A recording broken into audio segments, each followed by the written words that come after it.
그들 무리가 국내를 두루 돌아 9달 20날 만에 예루살렘에 이르러 요압이 백성의 수를 왕께 보고하니 곧 이스라엘에서 칼을 빼는 담대한 자가 80만 명이요 유다 사람이 50만 명이었더라.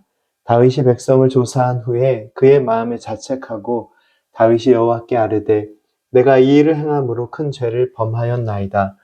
여호와여 이제 간구하옵나니 종의 죄를 사하여 주옵소서. 내가 심히 미련하게 행하였나이다 하니라. 다윗이 아침에 일어날 때에 여호와의 말씀이 다윗의 선견자 된 선지자 갓에게 임하여 이르되 가서 다윗에게 말하기를 여호와께서 이와 같이 말씀하시기를 내가 내게 세 가지를 보이노니 너를 위하여 너는 그 중에서 하나를 택하라. 내가 그것을 내게 행하리라 하셨다 하라 하시니 갓이 다윗에게 이르러 아뢰어 이르되 왕의 땅에 7년 기근이 있을 것이니까 혹은 왕이 왕의 원수에게 쫓겨 석 달 동안 그들 앞에서 도망하실 것이니까 혹은 왕의 땅에 사흘 동안 전염병이 있을 것이니까 왕은 생각하여 보고 나를 보내신 이에게 무엇을 대답하게 하소서 하는지라. 다윗이 갓에게 이르되 내가 고통 중에 있도다 청하건대 여호와께서는 긍휼이 크시니 우리가 여호와의 손에 빠지고 내가 사람의 손에 빠지지 아니하기를 원하노라 하는지라. 오늘 본문 말씀이 포함된 사무엘하 24장의 말씀은 하나님께서 이스라엘 백성에 대하여 진노하셨다라는 말씀으로부터 시작됩니다. 24장 1절 말씀을 제가 읽겠습니다.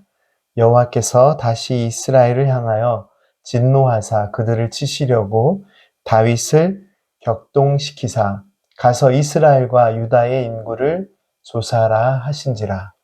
하나님의 진노하심 가운데 이스라엘을 치시려 하신다는 설명으로 이어지고 있는 1절 말씀 전체의 흐름을 이해하는데 한 가지 난해한 부분이 있습니다. 그 부분은 하나님께서 이스라엘을 치시려고 다윗을 격동시키셔서 이스라엘과 유다의 인구를 조사하라고 명하신 부분입니다.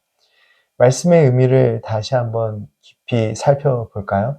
말씀에는 하나님께서 이스라엘에 대하여 진노하셨고 이스라엘을 치시려고 다윗을 격동시키셨다라고 표현되어 있는데 격동시키셨다라는 표현의 문자적 의미는 찌르다는 뜻을 가지고 있습니다.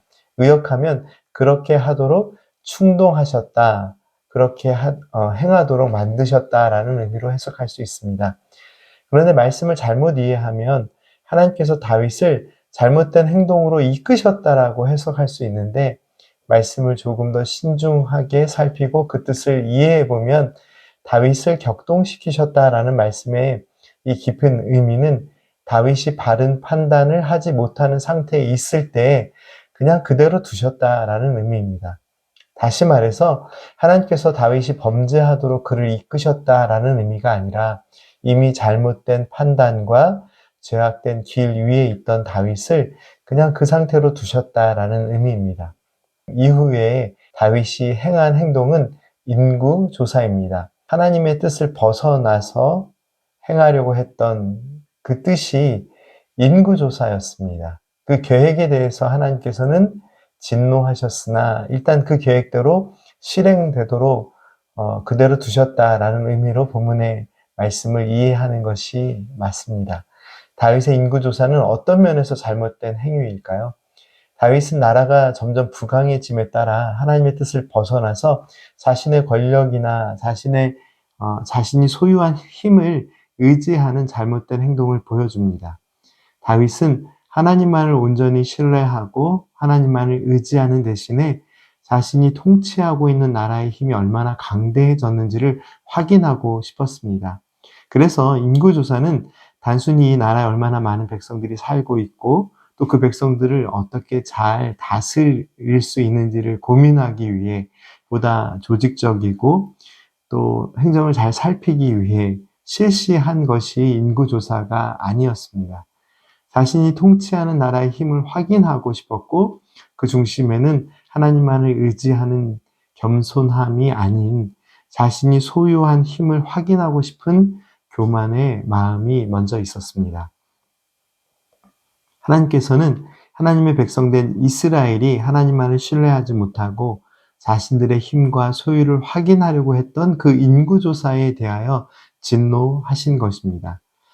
1절 말씀을 잘못 이해하면 하나님께서 다윗과 이스라엘 백성들에게 인구조사를 하게 만드신 것처럼 이해할 수 있으나 다윗과 이스라엘 백성들이 행하려고 하는 그 인구조사와 그 중심에 있는 불순종의 마음을 하나님께서는 이미 아시고 계셨고 그 교만과 불순종에 대하여 진노하셨고 그들이 행하려고 하는 일들을 일단 그들의 뜻대로 두셨다라는 의미입니다.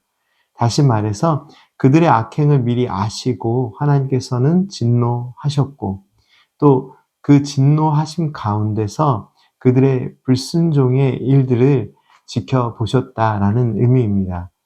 10절 말씀을 통해서 그 부분에 대해서 더욱 깊이 이해할 수 있는 그런 말씀의 실마리가 있는데요.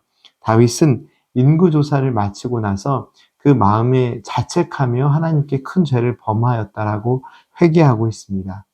만약 하나님께서 다윗에게 그렇게 하도록 이끄셨다면 다윗은 한편으로는 하나님의 뜻대로 행하였는데 무엇이 잘못이었습니까? 라고 되물을 수도 있는 상황입니다. 그러나 다윗은 지금 자신이 행한 인구조사에 대해서 그 인구조사가 끝나자 자신의 죄를 회개합니다. 하나님만을 온전히 신뢰하지 않고 실시한 인구조사의 결과를 보면 이스라엘에서 칼을 빼는 자가 칼을 빼는 담대한 자가 80만 명이요. 유다 사람이 50만 명이라고 구체적으로 칼을 들 수 있는 사람에 대한 기록이 나옵니다.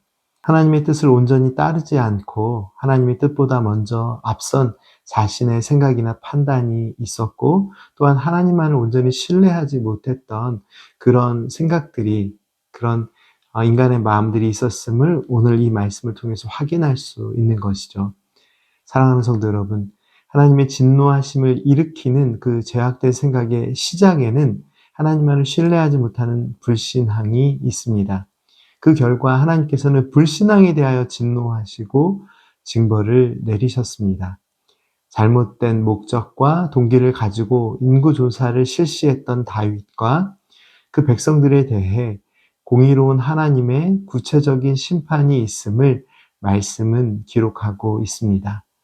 하나님의 긍휼하신 사랑 앞에 겸손함으로 살지 못할 때 죄악의 길은 시작됩니다. 오늘 우리 안에 하나님만을 신뢰하지 못하는 마음으로 쌓아놓은 그런 강한 힘이 있습니까? 그 힘은 무엇입니까? 그 힘에 대한 의지를 내려놓고 겸손히 하나님의 도우심을 먼저 구하는 저희들의 삶이 되기를 소망합니다.